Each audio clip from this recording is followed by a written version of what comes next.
Bienvenidos a la cuarta sesión del Seminario de Lectores de Jean Robert. En esta sesión maravillosa tendremos la oportunidad de leer el texto titulado Crisis económica y territorialidad y contaremos con la presencia de Hernando Calla para comentar el texto. Dejo la palabra a la doctora Silvia Marcos, quien presentará esta sesión. Buenas tardes, me da mucho gusto estar aquí. Y lo que quería yo decir es que este artículo de Jean, que es la introducción a su libro La crisis, el despojo impune, pues Jean se anima a clarificar. Yo estoy sorprendida la claridad y la sencillez de las expresiones de Jean que permiten entender el juego de los financieros, estos juegos que hacen, que él llama una metáfora coja. Ya lo vamos a leer qué quiere decir una metáfora coja y cómo es todo este manipuleo financiero que es de arriba hacia abajo y que empobrece a los de abajo. Y entonces, como está tan bonito el texto y hemos entrado un poco tarde, lo mejor es que empecemos. Yo creo que lo mejor es que ya aparezca el texto y que lo vaya comentando Hernando. Y pues ya con esto le dejo la palabra a Alicia, que va a presentar a nuestro comentarista de hoy, un amigo de muchos años, colaborador muy cercano, lector de Iván Illich y lector de Jean Robert y amigo de Jean Robert de muchos años. Ok, muchas gracias, Silvia. Bueno, como ven, siempre es muy breve el perfil que nos mandan los expositores. Hernando Calla, de Bolivia, activista por la democracia en la Asamblea Permanente de Derechos Humanos, APDHLP. Editor, traductor de decenas de libros, ensayos y artículos en ciencias sociales. Autor, compilador de algunos títulos, entre ellos Iván Illich, La guerra contra la subsistencia, antología. Runa, Cochabamba, 1991. E Iván Illich, historiador y crítico de la sociedad moderna. Una reseña póstuma de las obras de Illich, publicada en la prensa La Paz, 9/12/2002. Y mandó el link por si les interesa. Un amigo también, pues, querido por todos, como dijo Silvia. Y bienvenido, Hernando.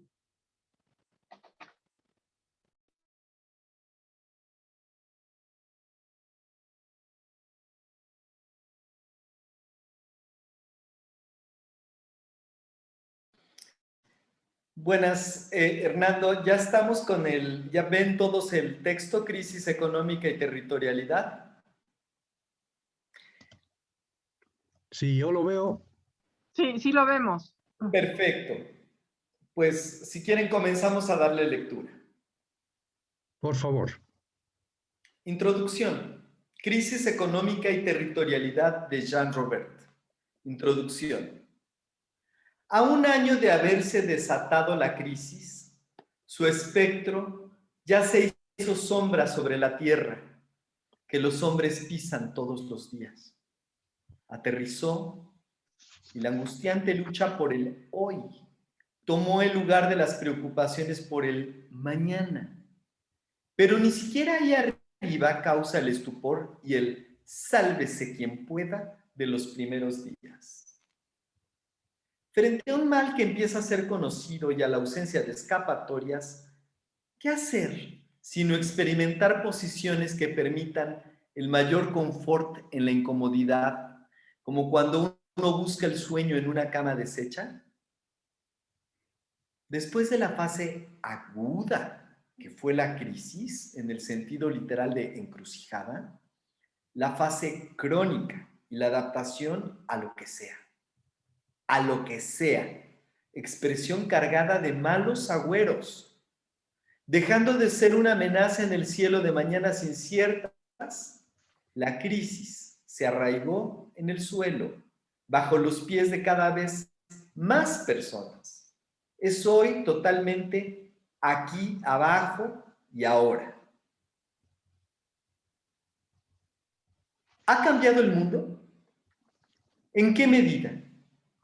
Allá arriba sobran las voces que nos dicen que no, que ya estamos saliendo de la zona de las turbulencias, mientras que los pilotos de los que aún llamamos la economía anuncian que vislumbran una clara después de un último conglomerado de nubes negras.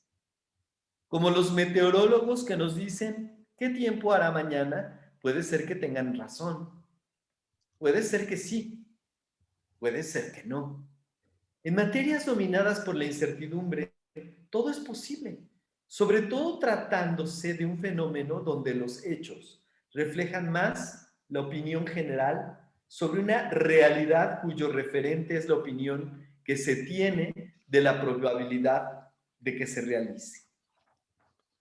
Traten de leer la última frase en alta voz y muy rápidamente. Vale como una suerte de diagnóstico, simplificado para que lo puedan entender los deudos de la paciente, de lo que le está pasando a doña Economía Financiera. Un capítulo de este libro será dedicado a la muy especial lingüística en la que los doctos y doctores, cuando quieren que solo los entiendan otros doctos, profieren sus diagnósticos y pronósticos sobre esos fenómenos autorreferenciales que son los hechos financieros de hoy. Llamo los hechos financieros autorreferenciales porque, contrariamente a la palabra árbol, que apunta hacia un referente concreto ahí afuera, en la lingüística financiera, la expresión hechos financieros se refiere poco a realidades externas. Es decir, que no tiene referente fuera de la esfera de las finanzas, lo cual no significa que no tenga repercusiones aquí abajo, sino que la lingüística de los financieros sirve para que puedan olvidarse de las consecuencias lejanas de sus actos en el mundo real. ¿Quién continúa?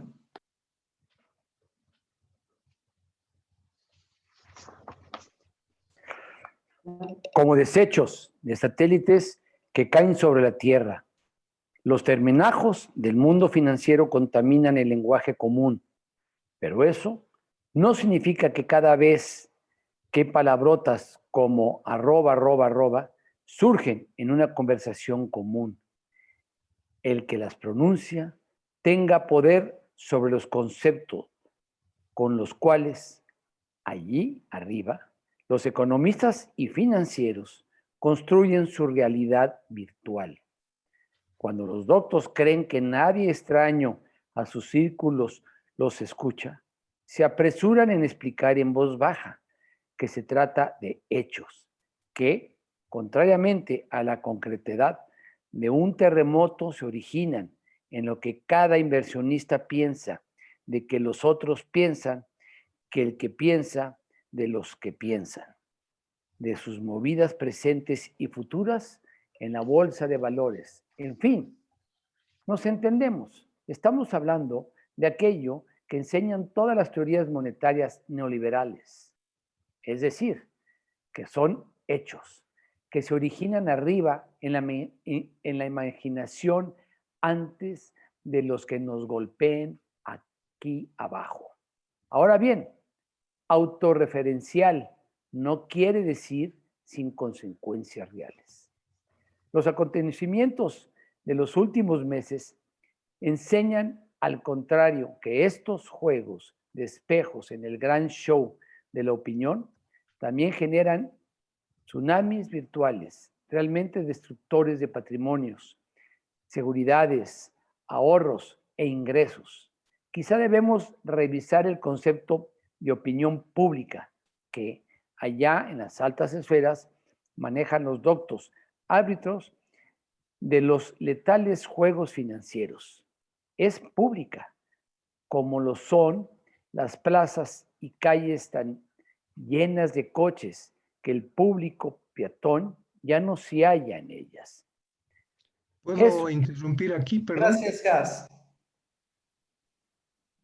Sí, Me gustaría comentar un poquito aquí para no alargarnos demasiado con muchos temas. Es justamente en esta primera parte, empieza Jan haciendo referencia al hecho sobre el cual él ha escrito este texto, que en realidad, como mencionó Silvia, forma parte de la introducción a su libro La crisis, el despojo impune, o cómo evitar que el remedio sea peor que el mal, algo así creo que era el subtítulo. Y en este libro, antes de iniciar su libro, plantea justamente este texto como introducción a varios temas, a varios capítulos.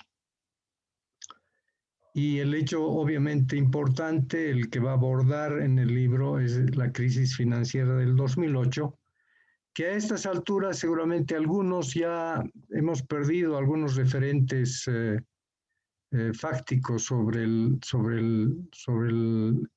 asunto, pero si recuerdan ustedes, se trataba de toda una crisis financiera que se produjo a través de unas burbujas especulativas que crecieron en el sector de los créditos inmobiliarios, sobre todo en Estados Unidos, hasta que a mediados del 2008 prácticamente reventaron, provocando un colapso de los mercados financieros y la caída de los grandes bancos de inversiones y entidades financieras en Estados Unidos, pero con repercusiones a nivel global. Este es el hecho, esta es la crisis a la que se refiere Jan y la que aborda en su libro. Y sin embargo, lo interesante tal vez aquí es ver en qué medida él aprovecha para plantear su propio pensamiento, la manera de ver esta crisis personal, por supuesto, pero también de la comunidad que está de repente enmarcada en esta escuela de Cuernavaca que tenía como referente principal a Iván Illich. Y es en ese sentido que él rescata nuevamente esa distinción que ya la había mencionado Iván en varios textos, tratando de rescatar el sentido primigenio de la palabra crisis como encrucijada, ¿no es cierto? Ya incluso en el texto que hemos leído aparece la palabra encrucijada, es decir, ese momento de decisión sobre el curso a seguir, que puede significar un peligro, como en la crisis en la evolución del enfermo, que puede estar cerca del peligro de morir, o también la otra posibilidad de empezar a recuperarse. Y también puede implicar la oportunidad de transitar por caminos inéditos hacia otros destinos, como cuando uno se encuentra en un bosque y de pronto tiene que tomar para un lado o para el otro en una encrucijada X. Sin embargo, la crisis en el sentido que ya estamos acostumbrados actualmente también se ha vuelto recurrente ver las crisis como, digamos, susceptibles de ser administradas. Entonces estamos desde algún tiempo a esta parte seguramente con crisis energéticas, económicas, sanitarias, inclusive la última, que nuestras élites profesionales, las élites políticas, etcétera, intentan administrar y por lo tanto pasamos, como plantea Jan, de una fase aguda de la crisis a una fase crónica donde de alguna manera ya no vemos la crisis en toda su brutalidad, por decir del 2008, me imagino, los meses siguientes, etcétera, y sobre todo con el temor de su impacto sobre las economías de nuestros países, sino que la crisis se asienta, se arraiga en, digamos, en nuestra realidad cotidiana, se introduce por debajo del suelo que pisamos, como dice Jean, y por lo tanto se vuelve una crisis que supuestamente estamos administrando, estamos manejando, pero que sigue ahí provocando seguramente creciente malestar entre nosotros en la medida en que está planteándonos vivir en medio de la incertidumbre, de una incertidumbre sobre todo sin salidas para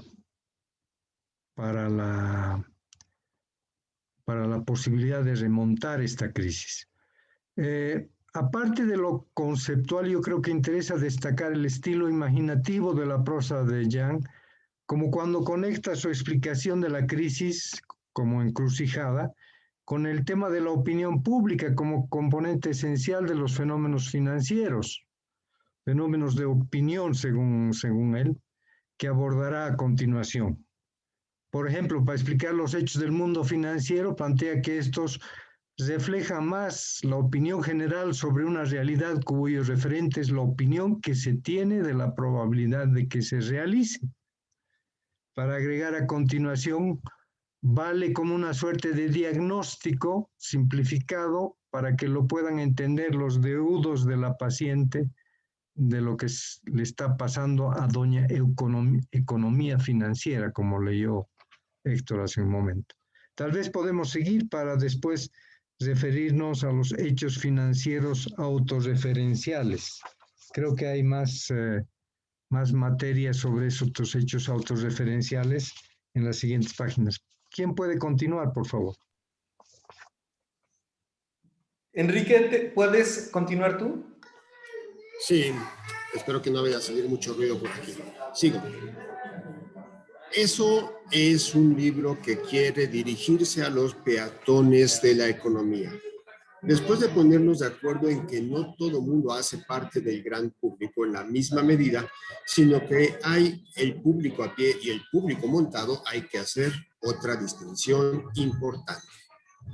Cuando se compara la catástrofe destructora de patrimonios por la que atravesamos con un desastre natural, se comete lo que los lingüistas llaman una metáfora coja. Qué bueno que las metáforas puedan cojear. Es lo que les da juego en los dos sentidos de la palabra. Falta de ajuste mecánico y espacio para jugar. Esas faltas de precisión o juego son fallas por donde puede entrar la poesía. Pero este texto pretende ser analítico y por ello tiene que ir más allá del poder poético de las metáforas. En su fase aguda, la crisis no fue ni un terremoto, ni una tormenta, ni menos un tsunami. Aún si no solo los periodistas, sino los más famosos matemáticos de las finanzas hablaron de un tsunami financiero. En realidad, el frente de la batalla en la que unos ganaron y muchos perdieron, en que pocos siguen jugando y cada vez más sufren, en que muchos resultan heridos y no pocos mueren, no es comparable con una catástrofe natural como un sismo, un huracán o una sequía. Entonces, ¿es una guerra como lo sugerí cuando hablé del frente de batalla? Pido disculpas. Fue otra metáfora coja. El escenario en el cual la crisis nos cayó desde arriba no es exactamente el teatro de las guerras, por lo menos no en primera instancia, no en su origen. Es decir que para la gente a pie, la catástrofe económica no se inició como una guerra de la que hicieran parte. Decir eso parece contradictorio porque bien sabemos que en las altas esferas de los poderes políticos, económicos y facticios o fácticos, facciones adversas se pelean a muerte por codicia y envidias. Las noticias de sus luchas por el dinero, la hegemonía y el poder contaminan nuestra prensa y sus cadáveres son frecuentemente arrojados en nuestras barrancas. De que sí hay una guerra o guerras sobran los síntomas, pero bajo lo que llamaría yo estos síntomas de guerra adquiridos, hay otros tejemanejes cuyo estudio requiere otros conceptos que los que se aplican al análisis de las guerras. Hay que entender como gente montada en los caballos de sus espejismos y sueños de poder. Hay que entender cómo gente montada en los caballos de sus espejismos, sus sueños de poder, logra convencer a gente de a pie de que si ésta les hace confianza y apoya sus proyectos de desarrollo, de fraccionamientos, de aeropuertos en Atenco, de enriquecimiento caído del cielo, ellos también, los de abajo, recibirán su hueso en forma de un pocho, un changarro o de un doctorado en Harvard para alguno de sus hijos. Quizá no hay, no hoy, quizá no hoy, pero mañana sí. ¿Puedo interrumpir? Sí. Gracias, Enrique. De pronto alguien me tiene que explicar porque desde acá de La Paz no he entendido justamente esa última frase en forma de un bocho y un changarro, se dice changarro, o de un doctorado en Harvard. Bueno, el doctorado en Harvard, sí, claro. Pero en forma de bocho, algún rato me tienen que explicar. Un Pero- bocho es un carrito, un Volkswagen, el escarabajo. Ah, mira. Más que el Así escarabajo. en México se le llama bocho. Y el changarro es un negocio pequeño, como una tienda chiquita, un puesto de comida. Eso es changarro, Hernando. Ah, perfecto. Economía informal. Sí, la economía informal. Ya, perfecto. Aquí nosotros le decimos al bocho, le decimos la peta. Y al changarro, me imagino, debe haber algún otro nombre más local. Quería, antes de pronto, creo que no necesariamente estoy comentando lo último, pero en realidad tal vez debería comentar lo de antes.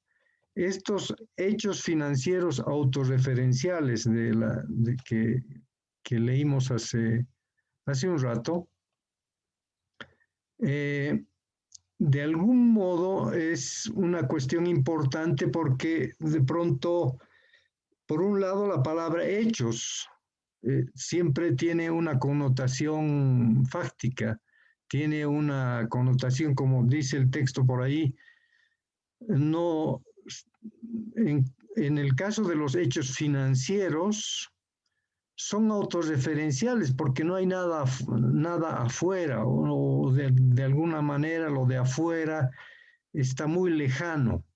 No es como el caso de ver un árbol ahí frente a nosotros, ese es un hecho, es un hecho de la realidad, me imagino, y por lo tanto podemos percibirlo de una forma directa. En cambio, estos hechos financieros son totalmente autorreferenciales. En realidad, unos se explican a otros y de algún modo tiende a ser una jerga. Y ahí incluso Jean, para cuando estaba queriendo hablar de esta jerga, decía las palabrotas de los financieros y decía arroba, entre paréntesis. Lo que pasa es que me imagino que este subtexto de algún modo estaba ya siendo preparado como para la introducción de su libro, pero tal vez no estaba necesariamente terminado y algún amigo le pidió algún texto como aporte para alguna publicación. Y él era muy generoso, entonces seguramente compartió directamente este texto donde no estaban todavía los términos acabados. Y ahí, por ejemplo, en el libro se puede leer, en vez de esas arrobas, se puede leer toda la jerga de que se hablaba cuando la crisis financiera, las famosas subprimas, los fondos de inversión libre, venta al descubierto, permutas de riesgos de insolvencia de créditos, etcétera, etcétera. Y sin embargo, tal vez toda esta terminología especializada, dice él, posiblemente sirve para que estos financieros o estos banqueros puedan olvidarse de las consecuencias de sus actos en el mundo real, que obviamente existen esas consecuencias. Dice textualmente Jan, generan tsunamis virtuales realmente destructores de patrimonios, seguridades, ahorros e ingresos. Pueden ser hechos autorreferenciales que no se refieren a las realidades concretas, pero como hemos leído ya en el texto que acaba de leer el amigo, tienen consecuencias concretas muy evidentes para todos aquellos que estamos en el llano. La expresión que utiliza Jan recurrentemente es los de abajo, los peatones, los que estamos de a pie frente a una realidad que de alguna manera está por encima de nosotros. Y en el caso de las metáforas cojas que de alguna manera ya hemos leído, lo plantea este tema, esta cuestión de las metáforas cojas, haciendo referencia a un tercer frente. ¿A qué se refiere con este tercer frente?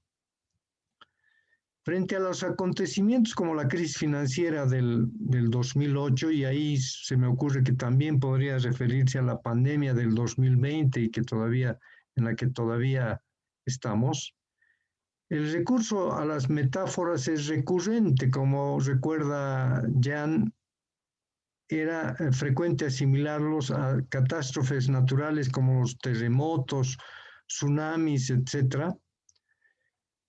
Y en ese sentido, él piensa que, sin embargo, si bien las metáforas son totalmente legítimas para poder hablar de los fenómenos sociales, metáforas de repente de otros ámbitos, él piensa que cojean cuando se pretende interpretar una crisis como la económica del 2008, evidentemente provocada por los sueños arrogantes de los especuladores de este mundo, como una especie de catástrofe natural en la que poco o nada pueden hacer los individuos para evitar este destino ineluctable provocado por el comportamiento colectivo.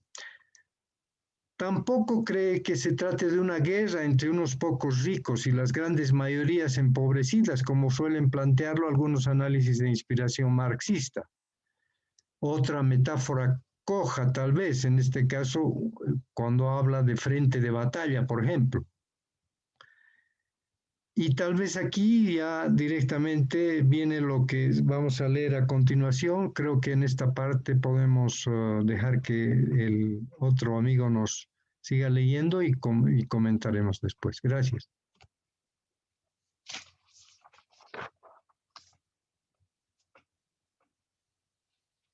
Juan, ¿puedes seguir? Sí, Marco. Claro que sí.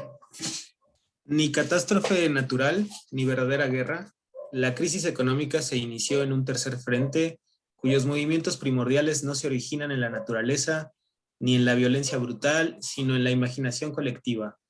Cuando el imaginario popular se deja contaminar por los sueños de arriba, se instaura una falsa paz. Es evocando a ese tercer frente, ni catástrofe natural, ni propiamente hablando guerra, que el pintor Francisco Goya escribió: el sueño de la razón engendra monstruos. Iván Illich escribió al respecto: mucho sufrimiento ha sido siempre obra del hombre mismo. La historia es un largo catálogo de esclavitud y explotación. Contado habitualmente en las epopeyas de conquistadores o contado en las elegías de las víctimas, la guerra estuvo en las entrañas de este cuento. Guerra y pillaje, hambre y peste que vinieron inmediatamente después. Pero no fue hasta los tiempos modernos que los efectos secundarios no deseables, materiales, sociales y psicológicos de las llamadas empresas pacíficas empezaron a competir en poder destructivo con la guerra. Según Illich, las devastaciones provocadas por los efectos de empresas pacíficas deben distinguirse, por un lado, de los daños provocados por las violencias naturales y por otro, de la esclavitud, el pillaje y la explotación causadas por la codicia de hombres que pueden ser vecinos. Extracto de Illich, supongo. La naturaleza y el vecino son solo dos de las tres fronteras con las que debe habérselas el hombre. Siempre se ha reconocido un tercer frente en el que puede amenazar el destino. Para mantener su viabilidad, el hombre debe también sobrevivir a sus sueños que el mito ha modelado y controlado. Ahora, la sociedad debe desarrollar programas para hacer frente a los deseos irracionales de sus miembros más dotados. Hasta la fecha, el mito ha cumplido la función de poner límites a la materialización de sus sueños de codicia, de envidia y de crimen. El mito ha dado seguridad al hombre común que está a salvo en esta tercera frontera si se mantiene dentro de sus límites. El mito ha garantizado el desastre para esos pocos que tratan de sobrepasar a los dioses. En otras obras, Illich argumenta que los mitos tradicionales mantienen la proporcionalidad entre el individuo y su comunidad, entre esa y la naturaleza. El desastre provocado por los que tratan de sobrepasar a los dioses es, hoy, el monstruo engendrado por un sueño de la razón, espejismo de poder sin límite, voluntad desproporcionada de saber, riqueza arraigada de todo control comunitario, sueño de ubicuidad. Los mitos contenían esas locuras en los dos sentidos de la palabra contener. Eran narraciones sobre héroes y hombres locos que jugaban a ser dioses, pero al mismo tiempo impedían que esas locuras contaminaran al conjunto de la sociedad. Al contener la desproporción, los mitos le asignaban un lugar fuera del sentido común que guiaba la conducta de los hombres verdaderos. Lo que vivimos desde el otoño pasado es el efecto de sueños de poder desproporcionados y de omnisciencia desencadenados de sus ataduras tradicionales. Al caer sobre la tierra como desechos, amenazan el sentido común de la gente, que es percepción de la proporción, de la escala, de la justa importancia de las cosas y de los límites de las fuerzas propias. Tal vez aquí podemos parar un momento. Sí. Bien. Yo creo que en esta parte queda clara esa idea de que este fenómeno o esta crisis financiera provocada por los fenómenos del ámbito, del campo, de las finanzas, que se volvieron, por decir algo, enloquecieron en el 2008, y habría que analizar seguramente con más detenimiento cómo ocurrió todo eso. De algún modo se aclara con lo que hemos leído y las citas de Iván Illich, que están incluidas en este texto de Jan, se aclara la cuestión de que estamos frente a una cuestión, es un tercer frente. Ni se trata, como decía al principio la frase más interesante, ni catástrofe natural ni verdadera guerra. La crisis económica se inició en un tercer frente cuyos movimientos primordiales no se originan en la naturaleza ni en la violencia abierta de otros, sino en la imaginación colectiva. Y ahí viene, por supuesto, toda esa parte donde está la posibilidad de entender lo que nos amenaza desde ese tercer frente como una especie de imaginario, una especie de frente de la imaginación, frente a lo cual aparece la posibilidad, digamos, de entender todo eso a través de los mitos. Y por lo tanto, a través de esos mitos, en el caso de las citas de Illich, están ahí incluidas en el libro de Iván Illich, Némesis Médica, y ahí justamente Illich recurre muchas veces a la una explicación de los mitos griegos antiguos, de cómo no me acuerdo si era Sísifo, que de alguna manera empujaba la roca hacia la cuesta, hacia la cúspide y otra vez volvía a caer, o si se trataba de otro mito, pero de alguna manera esos mitos permitían seguramente a las gentes de otras épocas ver que de lo que se trataba era que algunos de sus miembros más dotados, como dice el texto por ahí, seguramente eran eran presos de sus sueños irracionales, esos sueños irracionales que terminan provocando monstruos, como decía el texto de Goya, los sueños de la razón que producen monstruos y que también los repiten muchas veces Iván y Jan en algunos de sus textos. Y es en ese sentido entonces que se plantea, sin embargo, la diferencia con lo que ocurría en las sociedades tradicionales y lo que tenemos en la actualidad. En el mundo contemporáneo parece que los mitos se hubieran vuelto totalmente ineficaces para hacer que la gente, los grandes, los ejecutivos de este mundo, contengan sus sueños arrogantes, por decir algo, desmesurados, y de alguna manera se inhiban de entrar a terrenos que podrían provocar verdaderas catástrofes respecto a lo que pueda ocurrir después de que experimenten, por decir algo, ya sea en el ámbito financiero o en otros ámbitos que también podríamos imaginar, por ejemplo, en el caso de esta pandemia que estamos viviendo. No sabemos si la pandemia en la que estamos se ha provocado como un accidente natural, o tal vez, como lo han planteado algunos científicos que han hecho una carta hace poco, denunciando la posibilidad de que esto se hubiera ocurrido por una especie de fuga de algún laboratorio de estos institutos de virología de la ciudad esta donde apareció el virus, y por lo tanto también podríamos ahí de repente, si se confirmara esa hipótesis, tener otro caso de sueños que provocan desastres que luego afectan a toda la humanidad. Pero bueno, sigamos leyendo en la parte siguiente, por favor. Vamos a tratar de entender la cuestión de la normalidad económica a la que nos convocan los que están intentando administrar la crisis financiera en 2019 y seguramente actualmente también. ¿Alguien más podría continuar leyendo?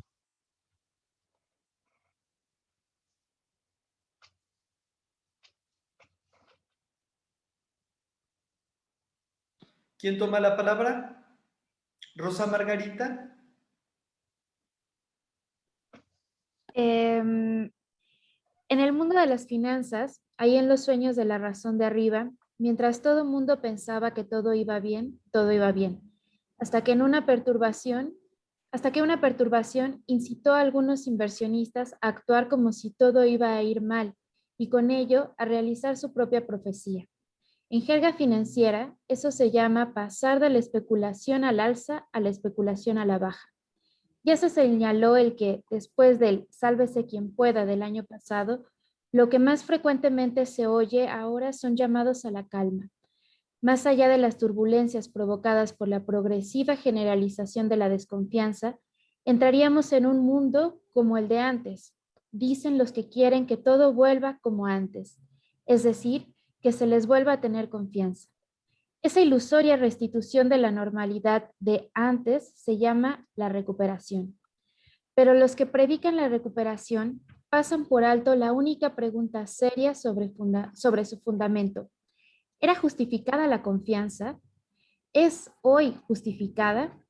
Cuando los que manejan la máquina económica desde las alturas prometen la recuperación de la economía, lo que quieren recuperar es la confianza que alguna vez se les tuvo. Por eso prometen devolvernos un mundo como el de antes. Omiten decir, un mundo más sombrío, triste, controlado y aburrido, más desesperado, y con más miseria también. Según ellos, este mundo recuperado será un mundo en el que los de abajo tendrán que hacer más sacrificios para salvar la economía. Pedir a la gente de a pie que se hagan sacrificios para salvar la economía no es como si los ingenieros en transporte quisieran pedir a la gente de a pie salvar el automóvil. ¿Y cómo puede la gente de a pie hacer algo para los coches? Dejando de caminar en las calles y en las plazas para que haya más espacio para los vehículos y más clientes también para la industria automotriz. En este mundo recuperado, lo que fue una vez una pobreza digna y asumida porque era dueña de sus medios de subsistencia, se reprimiría aún más impunemente que antes. Y nosotros, que fuimos una vez peatones confiados en el poder de nuestros pies, solo sobreviviríamos en calles cada vez más inhóspitas o, para salvar a General Motors, nos volveremos usuarios y pasajeros de vehículos hasta para ir a la tienda de la esquina. Aquí tal vez hacemos un paréntesis.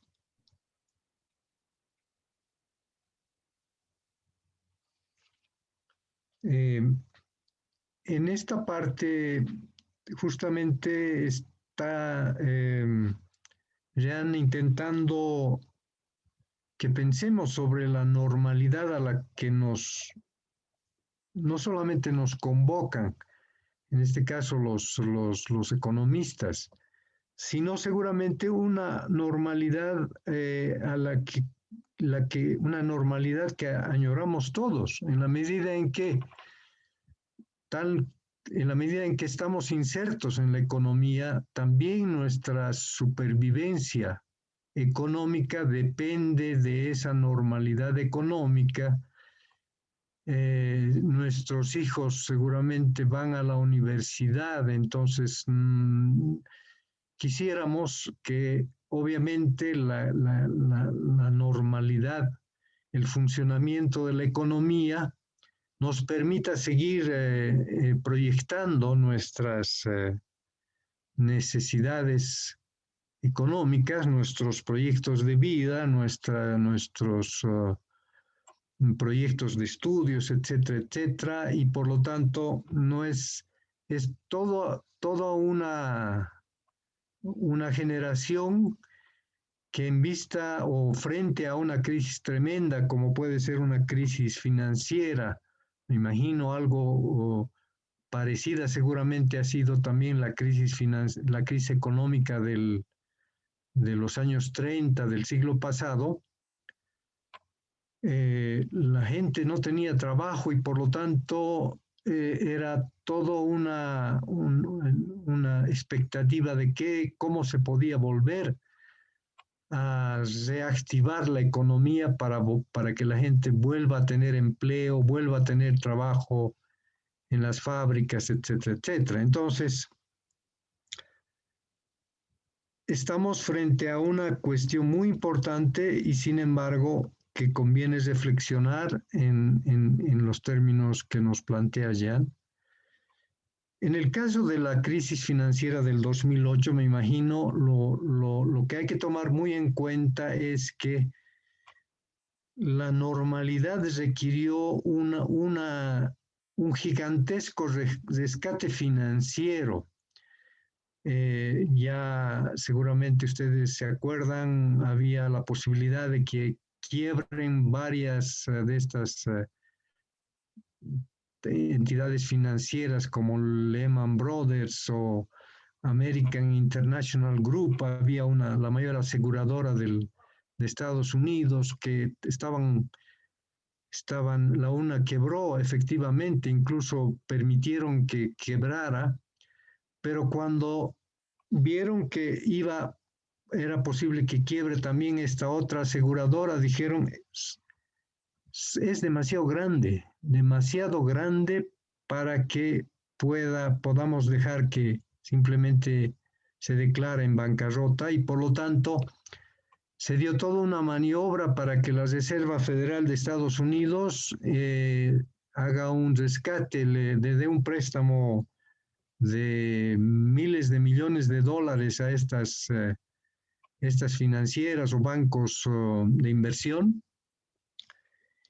Y gracias a esas enormes subvenciones se pudo salir adelante en términos de seguramente de la viabilidad financiera de estos entes demasiado grandes como para poder fracasar. Ahí hay el tema también que seguramente también lo podemos comentar en otro momento, el tema del tamaño. En el caso del libro de Jan hay todo un capítulo que le dedica a la cuestión del tamaño y cómo a cierta escala, a cierto nivel de tamaño, directamente la sobrevivencia en sociedad, la subsistencia de las comunidades se pone en peligro por el mero tamaño demasiado grande de los actores que empiezan por decir algo, a acaparar la realidad social, económica, etcétera, de las sociedades. De todos modos, habría que decir en el sentido de la normalidad a la cual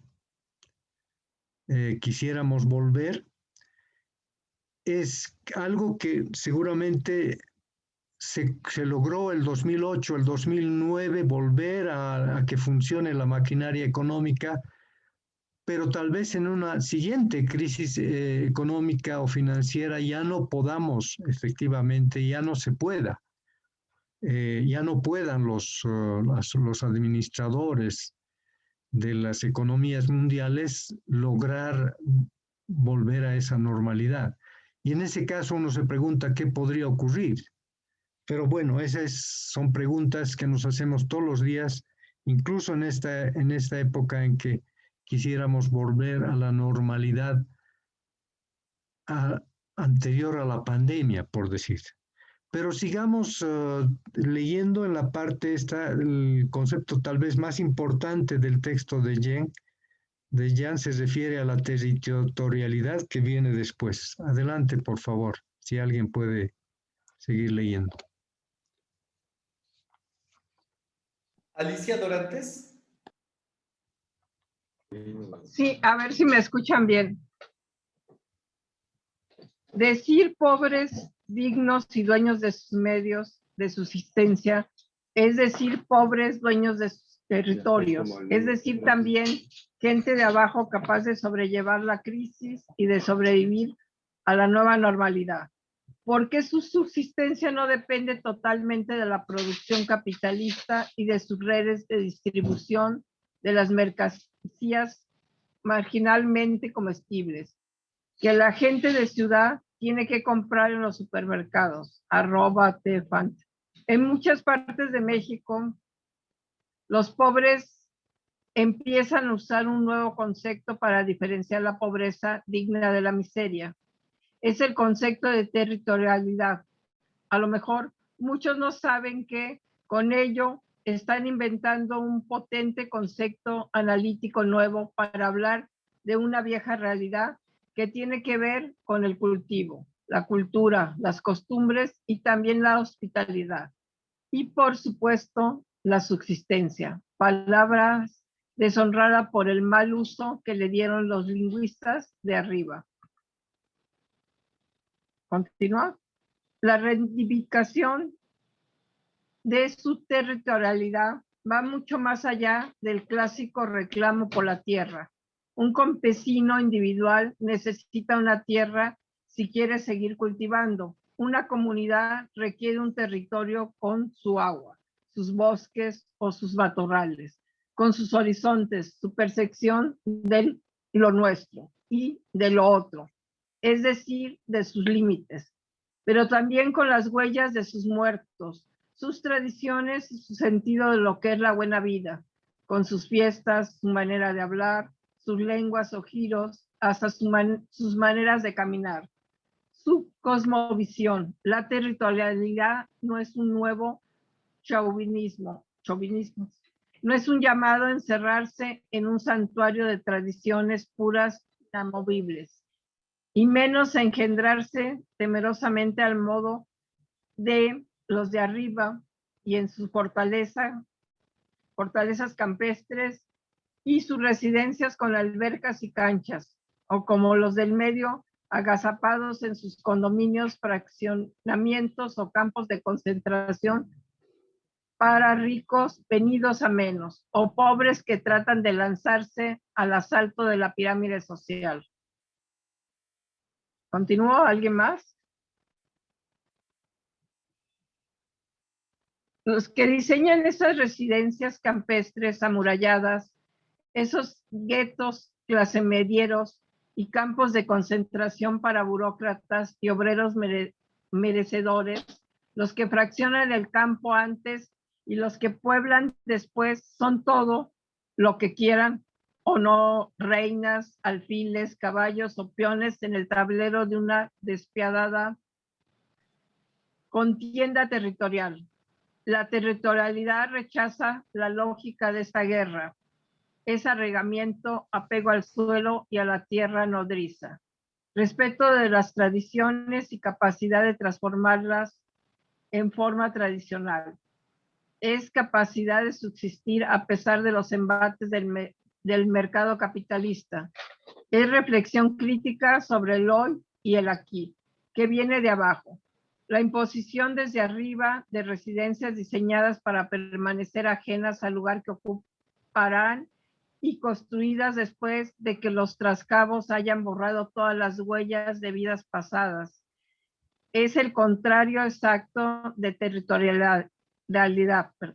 Hoy en día, este contrario de territorialidad se llama desarrollo urbano y se enseña en las universidades como diseño arquitectónico. ¿Alguien más? Gracias, Alicia. Tal vez podemos hacer un paréntesis también aquí. Yo creo que el texto habla por sí mismo.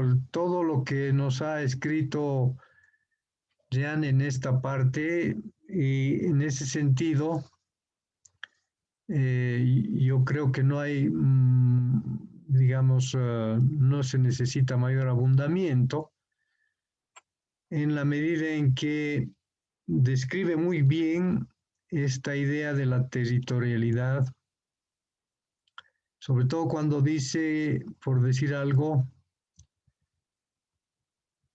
que los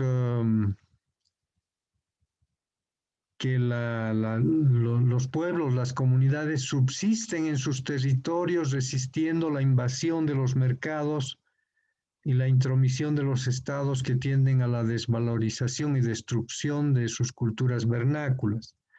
A mí en esta parte me gustaría comentar que me parece que tenemos aquí un complemento importante de Jean Robert al descubrimiento de Illich, en realidad, de la subsistencia como lo otro de la economía.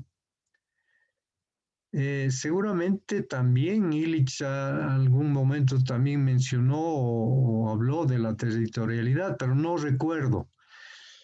En el caso de Jean, me ha parecido siempre que él es como si él hubiera querido complementar esta idea de lo vernáculo que aparece en los textos de Illich de los años 80, complementarlo con esta idea del territorio, pero no en el territorio en el concepto tradicional tal vez de los geógrafos o de los politólogos o de los que hablan del territorio, por decir, de un país, etcétera, sino la territorialidad entendida en el sentido que hemos leído. Me parece un concepto clave que que de algún modo él ni siquiera lo reclama como suyo, simplemente dice los que lo utilizan no están, quizás no lo saben, pero los que lo utilizan están inventando un potente concepto analítico, dice. En ese sentido es que la territorialidad me parece un complemento material importante a la idea misma de subsistencia.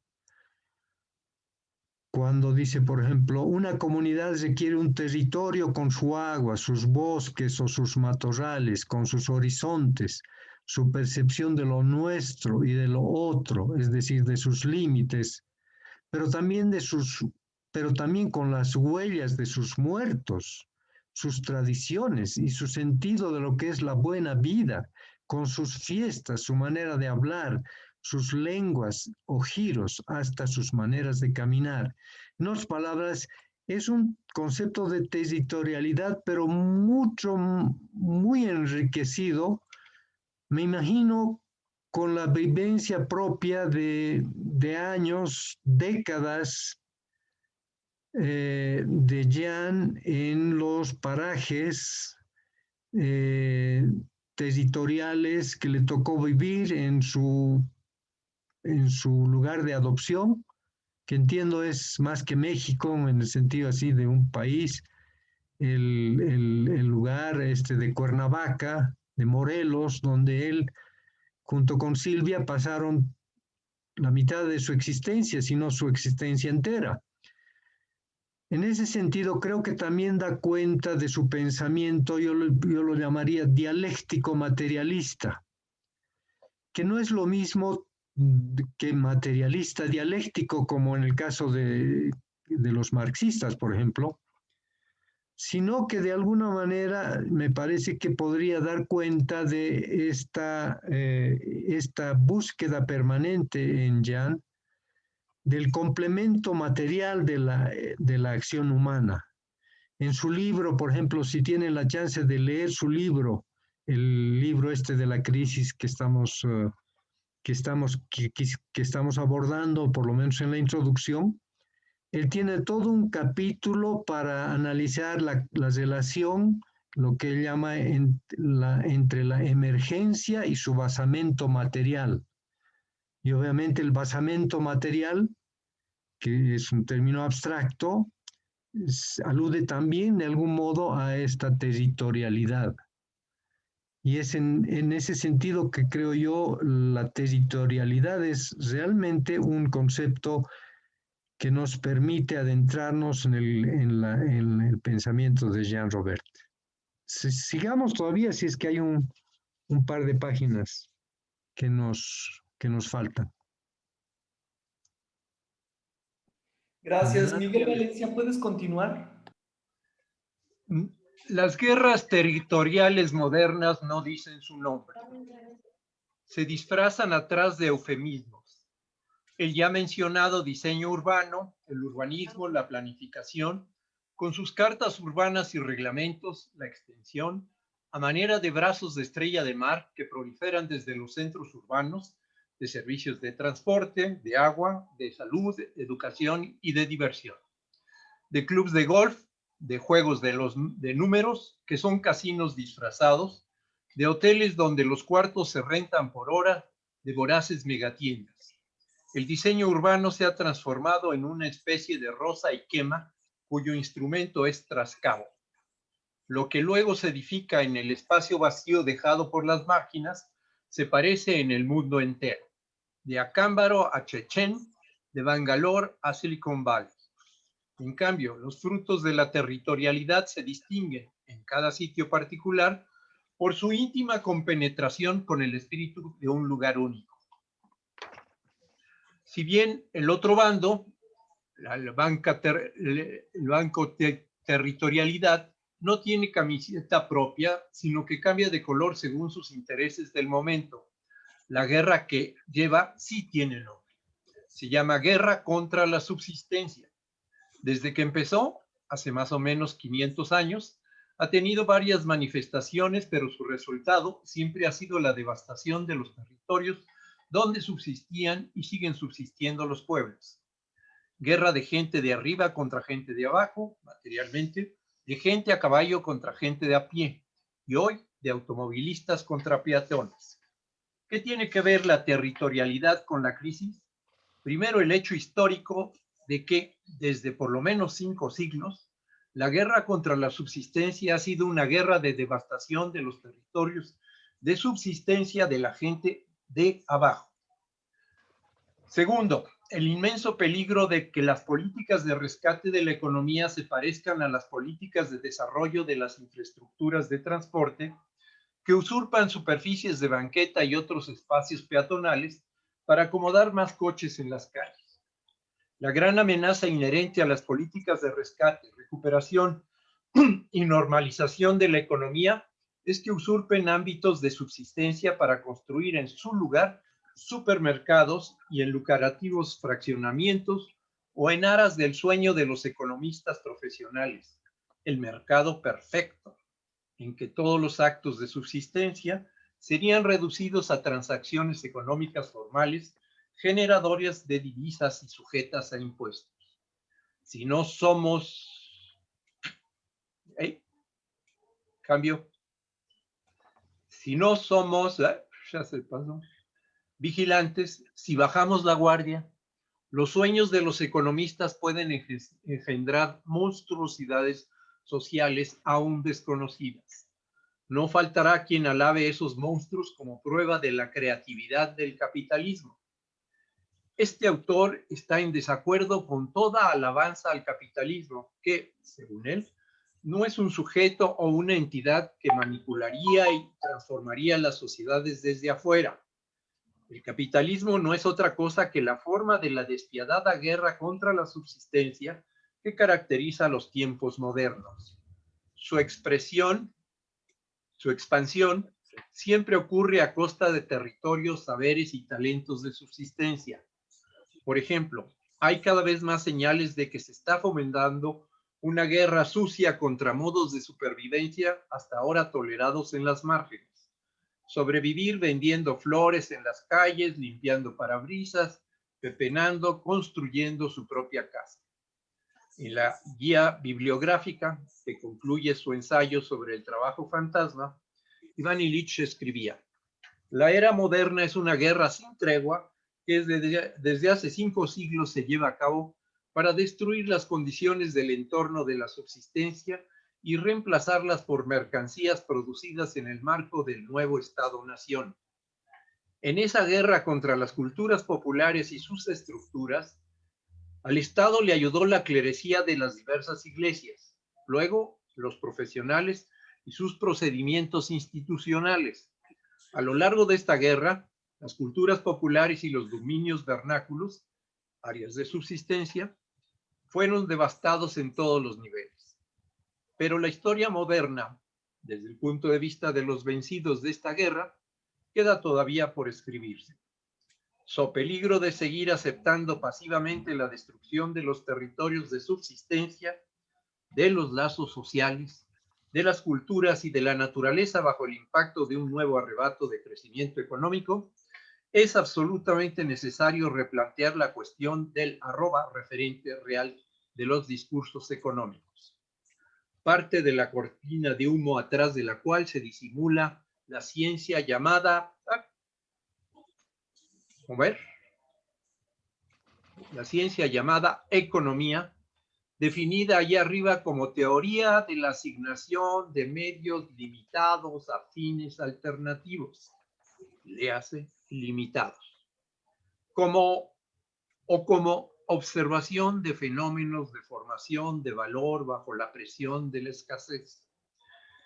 Emana de la confusión sabiamente mantenida entre la economía y la subsistencia. Léanme bien, la mentira según la cual la subsistencia, la canasta, la obtención de los medios de supervivencia es el objeto de la ciencia económica, genera la confusión que es el secreto de su poder.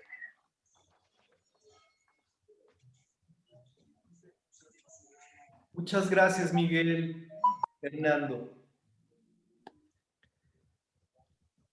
Sí, el último comentario seguramente es sobre todo para plantear que la territorialidad que nos ha pintado, nos ha retratado espléndidamente Jan en su texto de introducción a la crisis, el despojo impune, el correlato es, como decíamos, la idea de la subsistencia. Y sin embargo, nuevamente recordamos lo que habíamos comentado en otra oportunidad al leer otro texto de Jan, también en este seminario. A veces la subsistencia, Jan dice, ha sido deshonrada. Esta idea, este concepto de la subsistencia deshonrada por los economistas, y a veces se la ve como una mera supervivencia económica, una especie de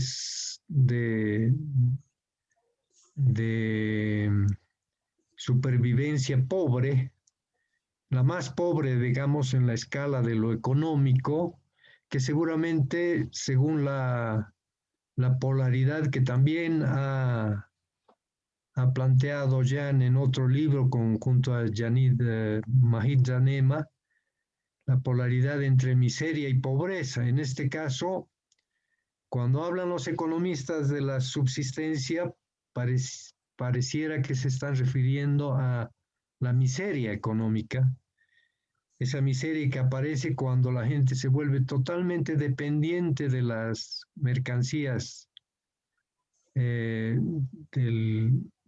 la economía capitalista y por lo tanto ha dejado de subsistir. Y es en ese sentido que me gustaría también leerles algún texto propio, algún texto mío, obviamente inspirado por Jan, donde traté de rescatar en algún otro texto de Iván Illich, que no recuerdo cuál es, ¿qué se entiende por la subsistencia? Y entonces ahí saqué una cita que está en mi texto que dice así: ¿qué es la subsistencia? Habría que indicar primeramente que subsistente es aquella realidad que se sostiene por sí misma. Es subsistente, simplemente existe por sí misma. De ahí que la subsistencia sea aquella forma de existir en que la gente genera por sí misma autónomamente en relación con su entorno material y cultural más inmediato los medios materiales y las condiciones sociales de su existencia colectiva. Y luego lo que leyó al final Miguel sobre alguna cita, alguna referencia al trabajo fantasma en algunos de los textos de Illich de los años 80. Es interesante cómo el trabajo fantasma que describe Illich en esos textos es justamente lo opuesto a la subsistencia. Y Iván Illich hace mucho énfasis en que el trabajo fantasma es un complemento de la economía. Dice, es un trabajo impago, no remunerado, pero que es totalmente necesario para la reproducción de la economía. Y en ese sentido es todo lo contrario de la subsistencia. Esta subsistencia que estamos hablando del subsistente, que logra salir adelante por sí mismo. Finalmente, simplemente para terminar, quisiera decir que cuando al final de su texto ya nos habla con una arroba otra vez del referente real de los discursos económicos, o cuando al inicio de su libro propone dejar de insistir en volver a la normalidad económica e invitar más bien a una reflexión que toque fondo, nos remite justamente a esta distinción clave que está en el trasfondo de todo su texto, esta distinción entre la economía y la subsistencia. En otras palabras, para Jan y seguramente para Iván también, la economía es totalmente lo otro de la subsistencia y al revés seguramente lo mismo. La subsistencia es totalmente lo otro de la economía. Gracias por su paciencia para mis esfuerzos por intentar leer a Jean Robert con la perspectiva de las lecturas que estamos haciendo en este seminario en el que tenemos el privilegio de estar involucrados. Gracias, amigos. Muchas gracias, Hernando. Silvia Marcos. Sí, bueno, quiero agradecer mucho estos comentarios. Pues yo creo que todo lo que tiene Jean Robert es que esto lo pudo haber escrito en 2008, pero es perfectamente pertinente para las crisis que estamos viviendo hoy. O sea, como que no es lo que él escribe sigue teniendo vigencia.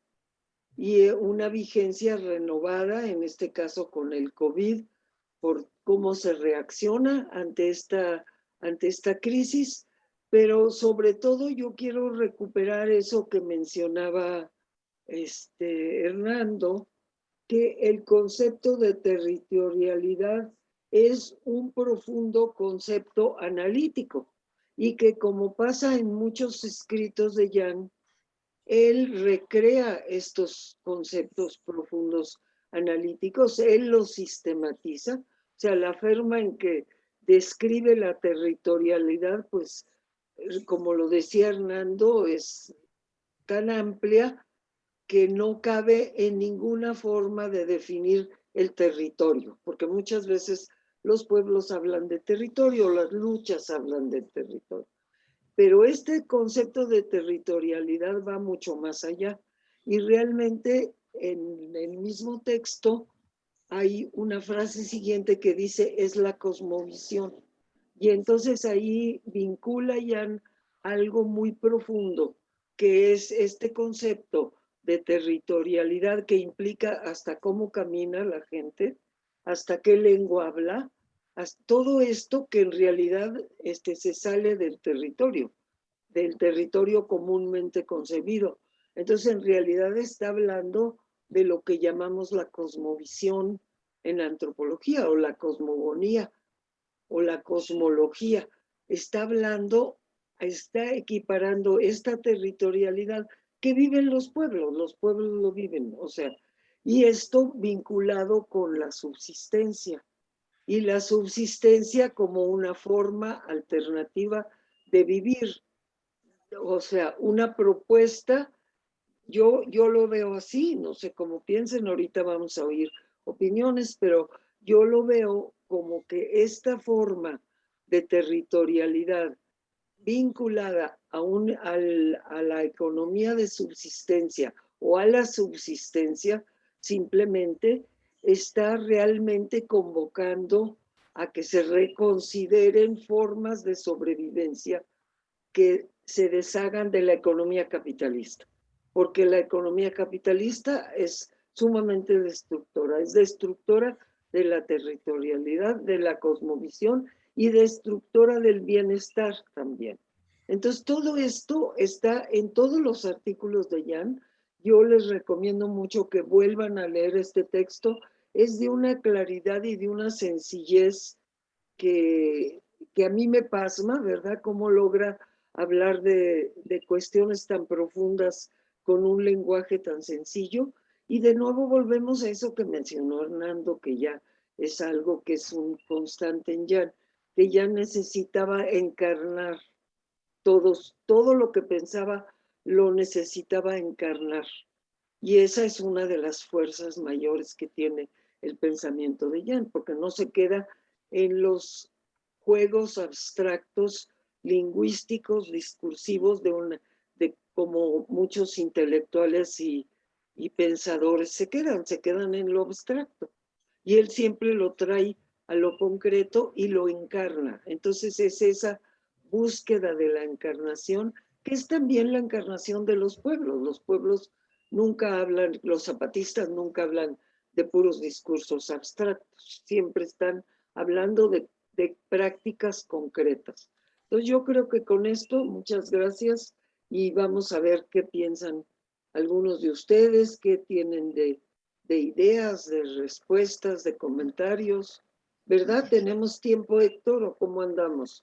Sí, tenemos media hora para que sea más o menos en tiempo. Vamos a comenzar la tertulia. Entonces, les recuerdo que debemos ser breves en nuestros comentarios, concisos.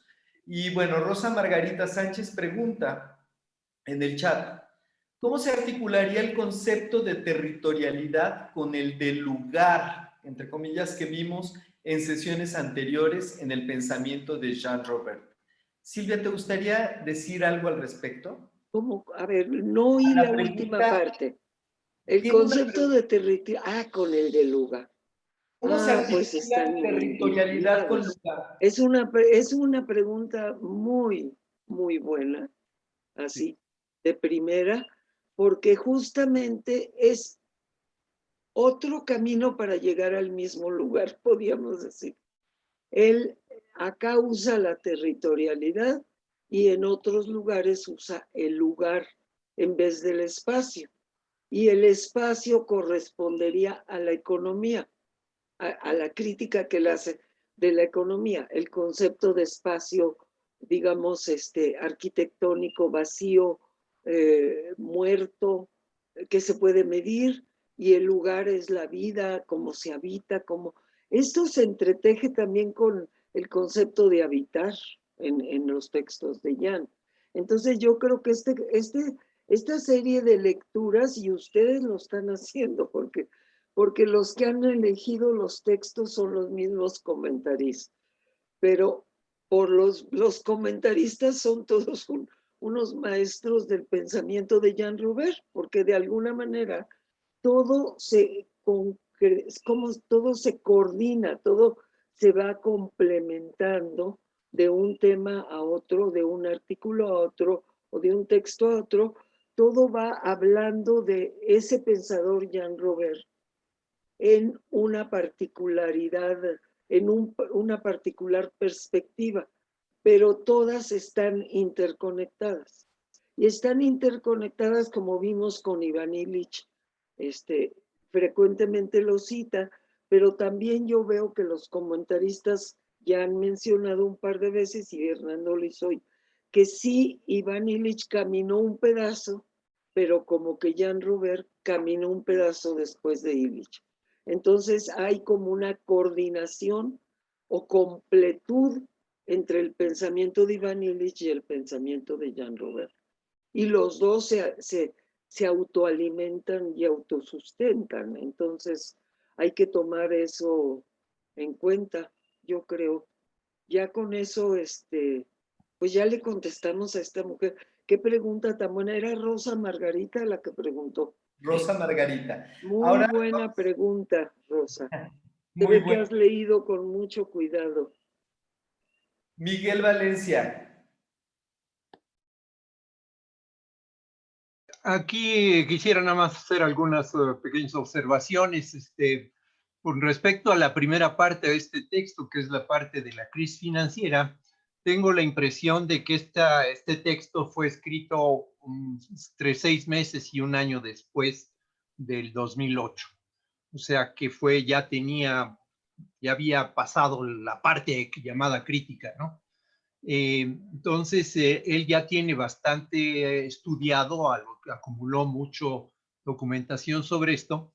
Y yo recuerdo que, no exactamente Jean, pero esta crisis concluyó con dos grandes conclusiones que a mí me han parecido muy importantes.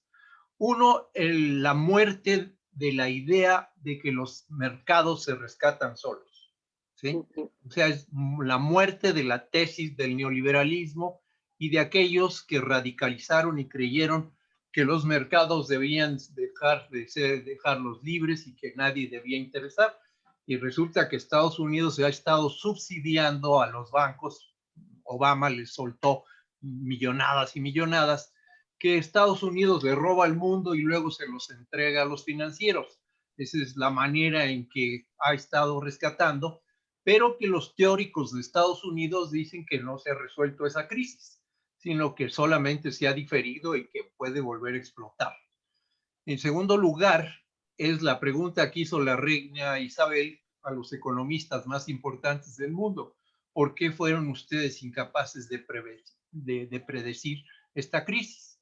Con lo cual también se demostró que los economistas realmente están hablando de barbaridades porque son siempre, invariablemente incapaces de predecir qué va a suceder bajo lo que ellos están analizando. Pero ya más entrando en detalles en el asunto de la territorialidad, creo que Jean retoma, como lo dice ahí, del pueblo mexicano en las luchas en las que participó por la defensa del territorio en lo que llamamos las luchas contra los megaproyectos. Concretamente, cuando, por ejemplo, en Atenco se luchó contra el nuevo aeropuerto, pues se luchaba por la defensa del lago, por la defensa de los ríos, por la defensa del aire, por las costumbres, las tradiciones, los vestigios arqueológicos, en fin, todos esos relatos que en toda lucha de megaproyectos hace, que es devastadora para las culturas locales, o sea, un pueblo como Texcoco o como Samir Flores allá en Morelos, que pues con la termoeléctrica de ahí, que están construyendo junto al Popocatépetl y cosas de ese tipo, donde él observa que en esas luchas se discute toda esta temática y que él la retoma y la profundiza y la generaliza para tener una manera de analizar que en realidad es un reforzamiento de la idea del lugar, ¿sí? Porque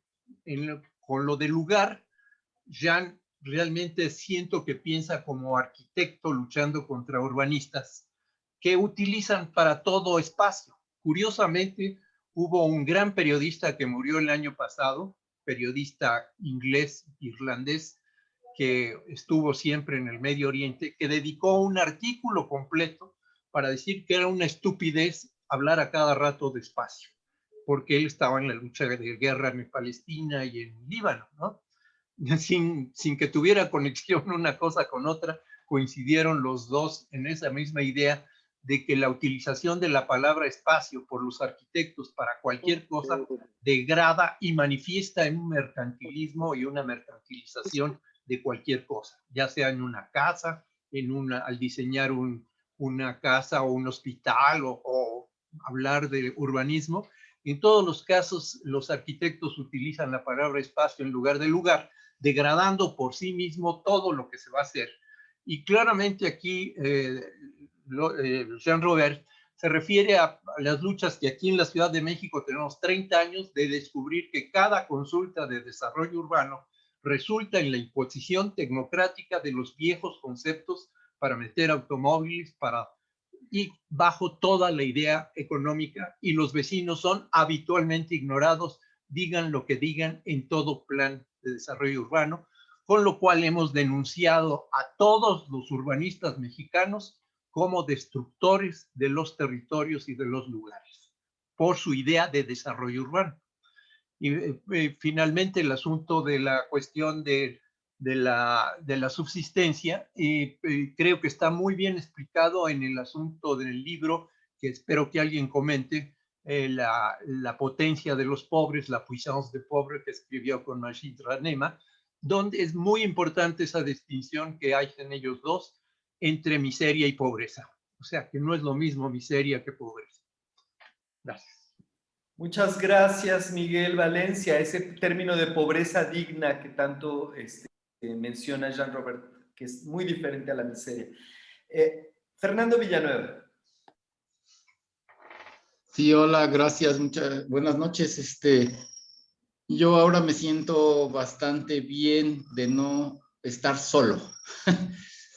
A veces uno se siente solo, que piensa uno que las ideas de uno no tienen eco, y realmente aquí en este caso se resalta, yo quisiera resaltar el concepto, un concepto que está latente en el texto, que es el lograr ser conscientes al respeto al espacio sagrado de la existencia, de cada uno como individuo y de la sociedad, de los hilos de la sociedad.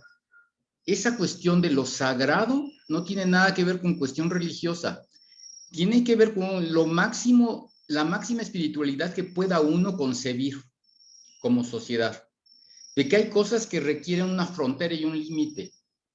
Y yo recuerdo cuando era niño, en los años 60, yo vivía en Narvarte, en un multifamiliar, era un multifamiliar popular, y llegaba un camión, un tráiler de la CONASUPO, que era, creo, Comisión Nacional de Subsistencias Populares.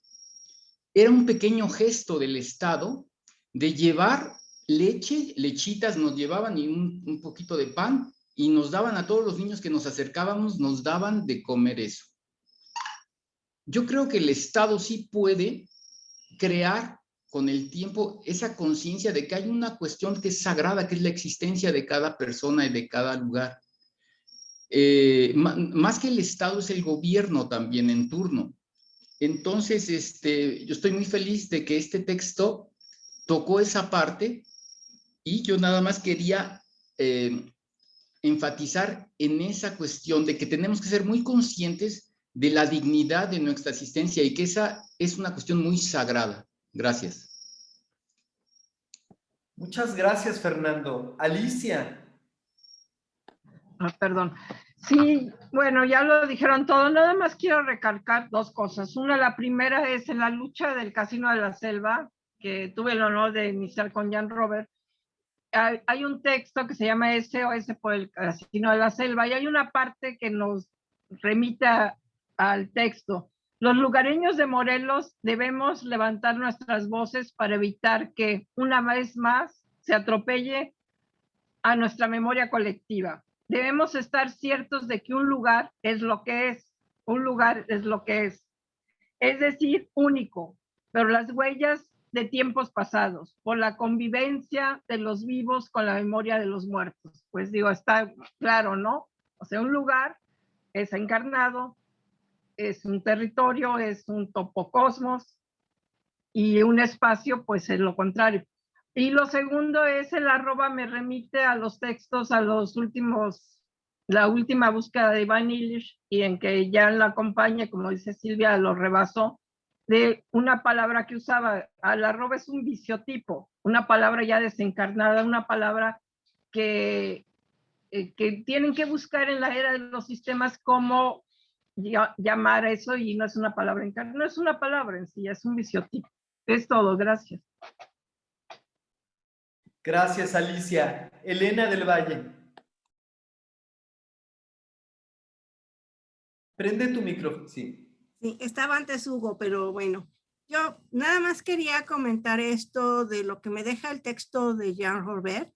En cuanto a lo que es el concepto del urbanismo moderno, la modernidad y la invasión de la modernidad de los autos, de todo esto, y menciona el trascabo como ese elemento de arrancar del suelo lo que es la naturaleza misma, lo que es toda esta esencia de los pueblos, la esencia de lo que se tiene, de la cultura, de las tradiciones, de lo que es el campo, lo que es todo esto.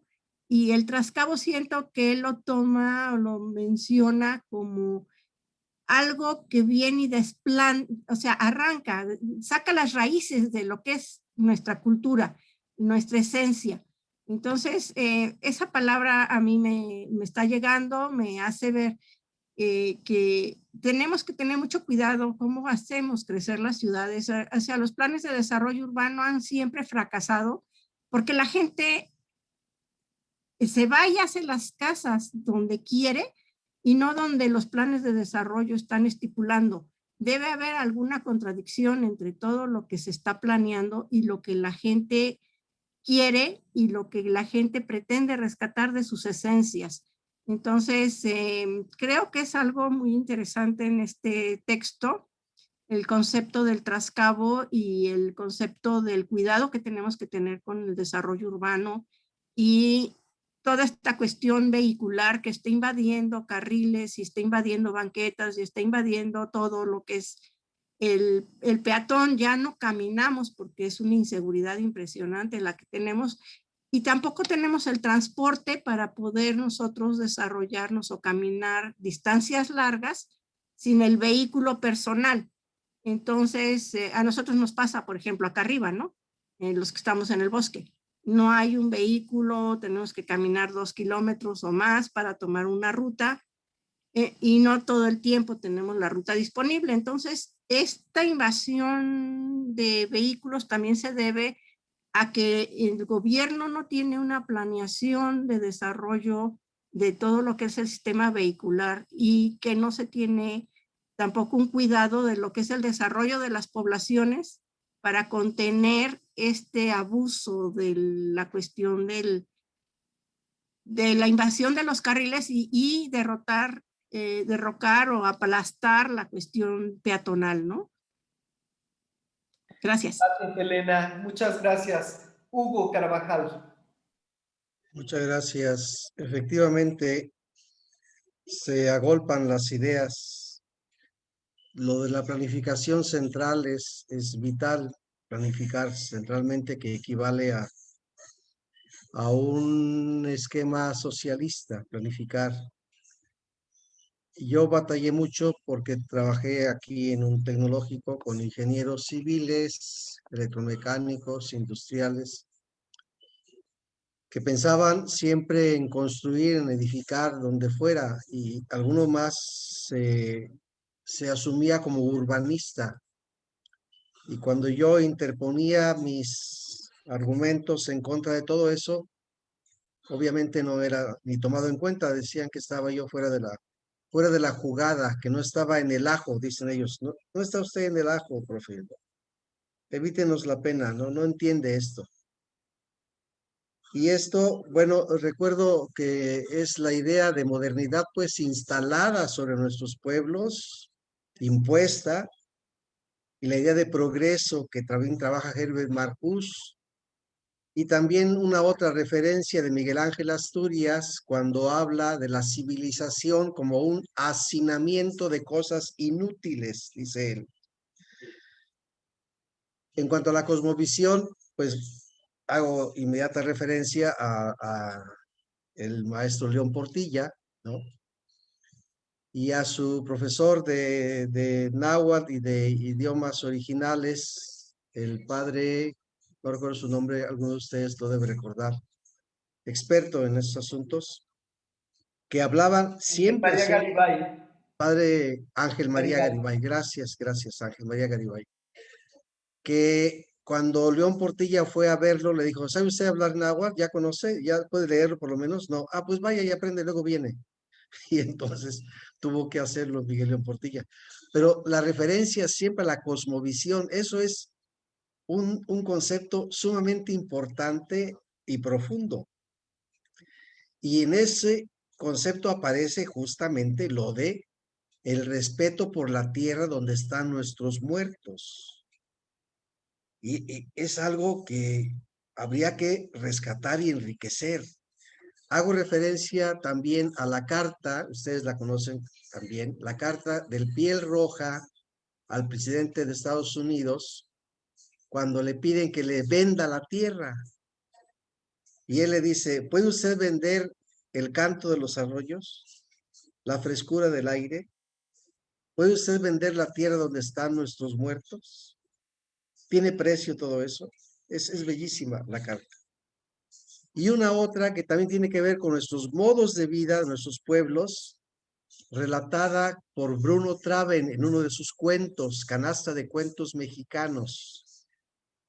En ese cuento, un norteamericano, un gringo, pues se sorprende de la habilidad de unos tejedores que hacen sombreros y chiquihuites y petates y con ese material, y regatea el precio de esos sombreros y esos materiales de 85 centavos y pide que si por una docena puede ser menos, total que le dan 20 centavos de ganancia. Entonces le hace cuentas extraordinarias, va a su patria, a su tierra, ahí consigue un préstamo importante para vender todo eso y ponerle chocolatitos a los chiquihuites y hacerse riquísimo.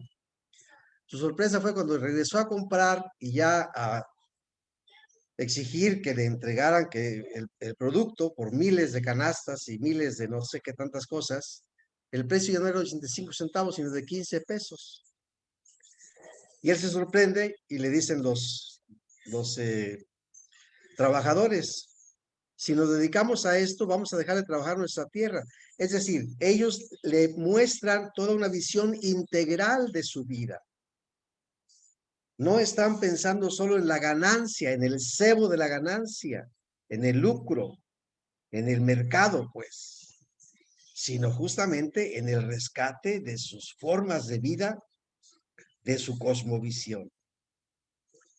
Termino con una otra pregunta, dicen los franceses. ¿De verdad será conveniente regresar a la normalidad anterior? No. Hay todo una discusión que leí hace un par de meses, donde intervino Chomsky también, y dice textualmente no a la normalidad. Es decir, no a ese regreso de la normalidad entendida como a estos individuos a quienes Jan critica con bastante profundidad y fortaleza. ¿Por qué vamos a regresar a esa normalidad? No es la nuestra, no nos pertenece. Es ocasión, esto, de la crisis, como momento de decisión, como momento de reflexión, que es una de sus definiciones del griego, crisis, momento de decisión, de elección, de generar un nuevo comienzo, una nueva planificación, y ni tan nuevo, sino algo nuestro, y no regresar a lo que estos individuos pretenden, que regresemos para instalarnos otra vez en la modorra, en la inercia colectiva y continuar con la explotación y continuar con todo el mundo feliz de la vida. Así que quedaría como una inquietud, ¿no? Muchas gracias, muy amables. Gracias, Hugo. Enrique, les recuerdo que tienen que ser breves para que todos puedan comentar, porque somos muchos, hay varias personas. Sale, Enrique. Sí, bueno, al principio hay una cosa que me parece valiosísima del texto. Esto del lenguaje autorreferencial del sistema de las finanzas, ¿no? Que es realmente, tal vez es uno de los grandes logros y también problemas, porque es un mundo que se ha despegado demasiado. Sí, se ha despegado de lo concreto. Y no obstante, en sí nace todo eso del sistema de contabilidad. La contabilidad tiene su parte real y su parte irreal.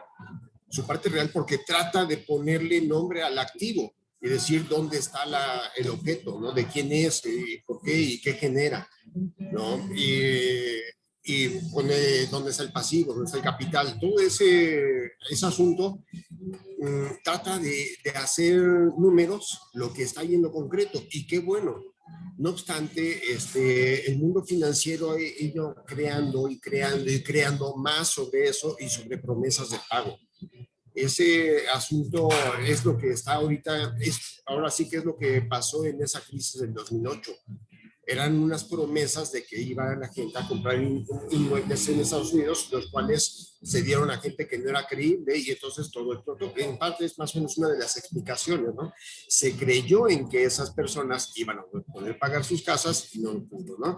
Y se vino para abajo todo porque ya no hubo confianza. Y ahí entra un problema tremendo porque es el asunto de seres humanos que podemos creer o no creer en lo que estamos haciendo económicamente, ¿no? Y nos metimos en ese mundo que también es lo que yo quisiera considerar, porque por un lado está de lo que está hablando también todo este texto es de regresar a antes de hace 500 años, ¿sí? O sea, realmente la modernidad empieza en aquel momento a generar esta dinámica de lo que fue el progreso y la razón, que es algo que se endiosó. Y ese es el gran problema. Tener así como el progreso como la vía hacia a la que hay que ir y no lo cuestionamos. Decimos, muy bien, algo nuevo, y va, ya, y lo compramos, ¿no? Bueno, eso es la dinámica en la que se encuentra. Y además todo eso está metido en un sistema de una razón que es la diosa. La diosa que en sí se especula a través del método científico. Bueno, todo ese es el gran problema en el que estamos metidos. Y nos hemos olvidado de los grandes saberes antiguos, que podemos decir, y ya para ir cerrando esto, pero me parece valiosísimo, el asunto del mito, ¿sí? El mito fue creado como para darnos idea, para darnos un saber trascendente respecto a la realidad en la que estamos metidos. Aquí creo que viene muy al caso lo que sería el mito de Babel, la Torre de Babel, porque la Torre de Babel es el mito de esos hombres que por fin se dan cuenta de que se pueden articular para hacer una gran obra y decir, vamos a ser muy famosos. Y entonces, pues es cuando ahí se dice que Dios baja y confunde las lenguas, pero tal vez quitándole a Dios podría ser una consecuencia natural de decir, vamos a hacer, ya nos entendemos, vamos a hacer algo grandioso, y en el camino nos damos cuenta de que ya no nos entendemos porque empiezan a salir los propios egoísmos, las propias codicias, las propias broncas, y todo se dispersa y se va a la fregada, ¿sí? Que es lo que además ha pasado constantemente. No sé cómo es el asunto exactamente de los mayas, pero parece ser una de las hipótesis es que tuvieron un desastre ecológico hasta cierto grado. No sé exactamente por dónde va la cosa, pero a eso es lo que ha pasado muchas veces. En Teotihuacán también, ¿sí? Crece mucho y de repente truena todo. Y aquí nos lleva hacia encontrar, tal vez es el momento, porque la modernidad aborazó, dominó, domina todo el planeta prácticamente, se lo quiere comer, y aquí sí ya no hay salida. ¿Sí? Entonces, aquí el punto es la autorregulación, que es un nuevo concepto que están haciendo. Sí, ya no sé, tal vez no sea la subsistencia exactamente, pero la subsistencia es en el territorio, ahí en la vida cotidiana, pero estamos siendo muchos. Entonces, lograr avanzar hacia lo que podría ser una autorregulación, en donde podemos decir, sí, hagamos ciudades, pero no nos pasemos de cierto tamaño. ¿Sí? Gracias, Enrique. Necesitamos dar voz a los demás. Gracias. Alejandra. Sí. No, bueno, yo pensaba en un poco con esta idea de territorialidad que plantea Jean Robert, y contraponiendo y pensando mucho en la ciudad, ¿no? Y un poco contestaba Miguel Valencia ya que sí, que era posible la territorialidad en la ciudad, y él señalaba pues el caso de los barrios, que sin duda ahí hay territorialidad, ¿no? Hay una historia, hay ancestros, hay una serie de cuestiones, ¿no? Pero luego pensaba cómo al final la ciudad, como esta creación de la imaginación colectiva, la pura fantasía, ¿no? Que excede las escalas de lo posible y de lo viable, ¿no? También se va comiendo esos espacios, ¿no? Y eso lo vemos en todos lados, ¿no? Al final del día vemos cómo las grandes ciudades se van comiendo a los barrios, se van comiendo a los pueblos, ¿no? Y Y luego a mí me genera esta pregunta, ¿no? De finalmente, ¿qué se puede recuperar? ¿O se puede recuperar algo en la ciudad, no? Podemos pensar en territorialidad en la ciudad cuando pareciera, y creo que un poco lo va señalando Jean Robert, que la ciudad de alguna forma es la antítesis del territorio, ¿no? O de la territorialidad. Entonces pensaba como en eso y recuperando también pues todas estas ideas que va planteando Jean Robert, tomadas mucho de Ivan Illich, ¿no? Sobre la escala y esto que a mí me gustó mucho y que me parece como muy importante tenerlo en mente y que es esto de que dice Jean Robert sobre las 3 fronteras que necesita tener en cuenta el individuo, las que tenemos que sobrevivir, ¿no? Y dice, por una parte está la naturaleza, el vecino, pero la tercera frontera es sobrevivir a los sueños, ¿no? Y todo esto, ¿no? A propósito de cómo las finanzas, pues son la mera fantasía, ¿no? Y pensando también en la ciudad como una fantasía de una posible territorialidad, ¿no? Que es controlada, que puede crecer al infinito, ¿no? Y donde todo es comodidad, ¿no? Entonces pensaba como en esas ideas, ¿no? De la oposición entre ciudad y territorialidad, ¿no? Y si es posible rescatar algo de territorialidad en la ciudad. Nada más. Gracias, Alejandra. Mira, voy a hacer un paréntesis para dar un ejemplo de cómo Jean Robert nos influye. Aquí en el Dragón de Jade, enfrente, ustedes si conocen el Dragón de Jade, el Centro Cultural, quieren hacer una gasolinería. Hay 2 gasolineras a menos de 1 kilómetro de distancia y enfrente del Dragón de Jade. Entonces, el barrio que ha sentido la necesidad de tener una identidad, porque es un barrio nuevo de gente que ha estado, apenas llegó hace 40 años a este barrio. Esta era una zona que no existía. Pero todos los seres humanos tenemos necesidad de sentir una conexión con el terruño. Ya la gente que ha estado aquí siente una conexión con el terruño, con el barrio. Y de pronto dicen los vecinos, aquí en el Dragón de Jade es donde hacemos tai chi, donde hacemos yoga, donde cantamos en coro, donde es nuestro centro cultural barrial, ¿no? De nuestro barrio, de nuestra colonia. Y sería para nosotros penoso tener que respirar la gasolina mientras hacemos nuestros entrenamientos. Entonces, esa batalla en lo local, esas pequeñas batallas entre lo comunitario, lo barrial y las imposiciones de los métodos de desarrollo, ahí está un poco ejemplificado a nivel práctico este ejemplo, esta lectura de Jean Robert. Juan, continúa.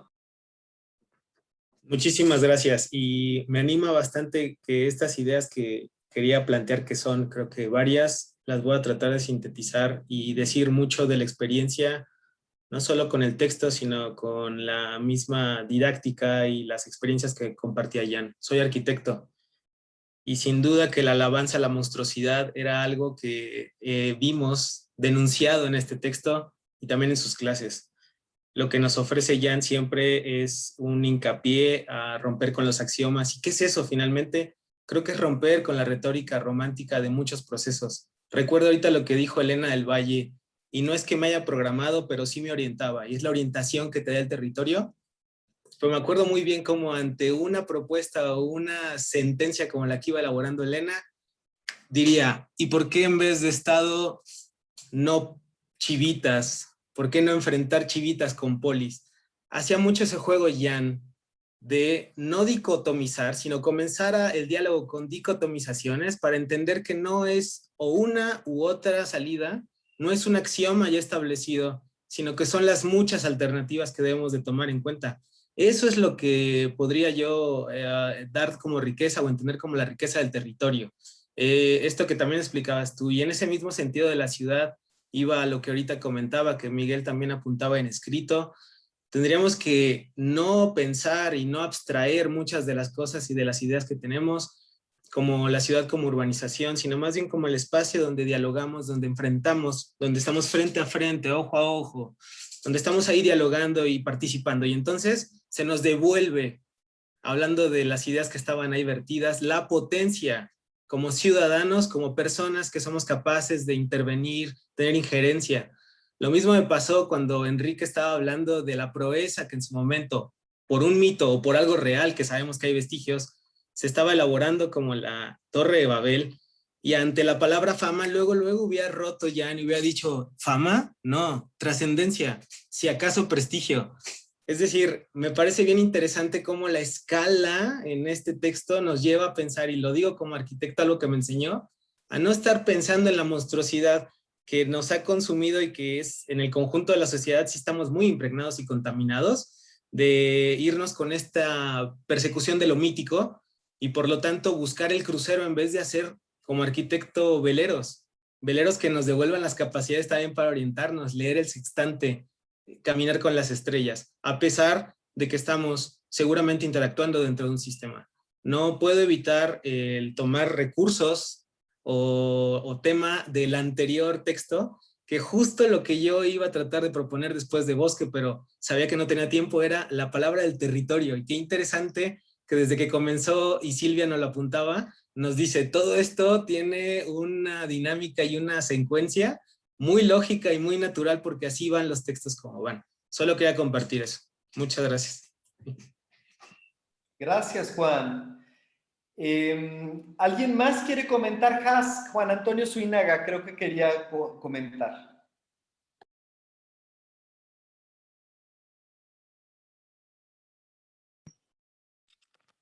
Sí, perdón.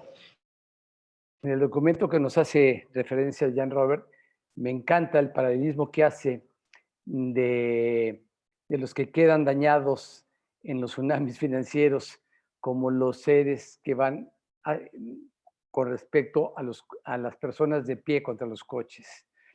Y es cuando suceden situaciones financieras como salvar a los bancos en Estados Unidos, y hay que apretarse los cinturones los más necesitados, es exactamente increíble, que te lo hace muy referente a lo que como la gente de a pie, los peatones, necesitan tener un coche o cómo salvar la industria automotriz. Se me hace increíble, o sea, es muy, muy interesante eso, es una analogía increíble. Es lo que quería decir. Gracias, Juan Antonio Zuinaga.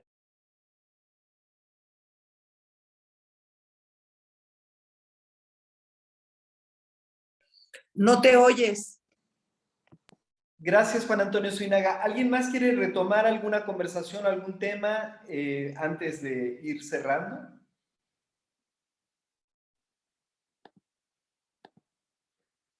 Silvia. Juan. ¿Perdón? ¿Todos bien? Silvia, Marcos, no sé si quieras cerrar. Bueno, pues no, nada más que aprendo mucho escuchándolos a todos ustedes. A Juan, a Enrique, a todos, a Rosa, Margarita, Fernando, Alicia, Hugo, Alejandra, Elena, Hernando, por supuesto, Guillermo. Creo que tú no hablaste hoy, pero aprendo mucho y lo que veo es la huella que ha dejado Jan y que hemos podido, y a Has, que no sé cómo te llamas, me encanta escucharte, aprendo mucho, y pues yo creo que estamos haciendo un camino juntos, todos nosotros. Entonces, estamos haciendo un camino juntos para ir sacándole el máximo provecho a ese pensador Jan Robert, que fue tan discreto, que era tan generoso, que daba sus textos así, como dijo Hernando. Este texto yo creo que lo dio porque era muy generoso y todavía no lo había acabado de terminar. Entonces, pues les agradezco mucho la profundidad con la que leen e interpretan el pensamiento de Jan, y les agradezco sobre todo traerlo a las respuestas de las coyunturas contemporáneas políticas que tenemos ahora. Lo que Jan escribió tiene impacto para lo que ahorita tenemos que resolver o cómo sobrevivir. Entonces les agradezco mucho eso, es lo único que puedo decir. Y vamos a seguir, y parece que esto se coordinó por ahí en, no sé en qué espacio espiritual, se fue coordinando entre todos ustedes con sus propuestas de textos, y parece que alguien las preparó, que alguien las organizó en orden. Es impresionante cómo está saliendo, y pues va a salir una cosa preciosa, Héctor, ¿eh? Se va a poder hacer como una publicación electrónica audiovisual, o se va a poder hacer como libro. Hay esas posibilidades, porque ya tiene una estructura interna.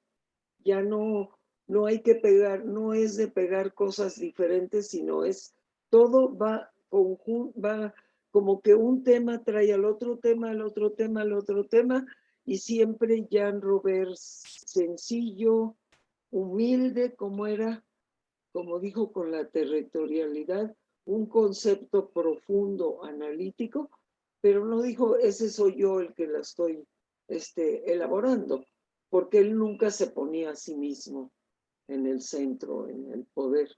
Entonces lo estamos haciendo todos juntos. Yo sigo su enseñanza de él. Con todos ustedes estamos haciendo esto en conjunto, y pues ya nos vemos para la próxima, ¿verdad?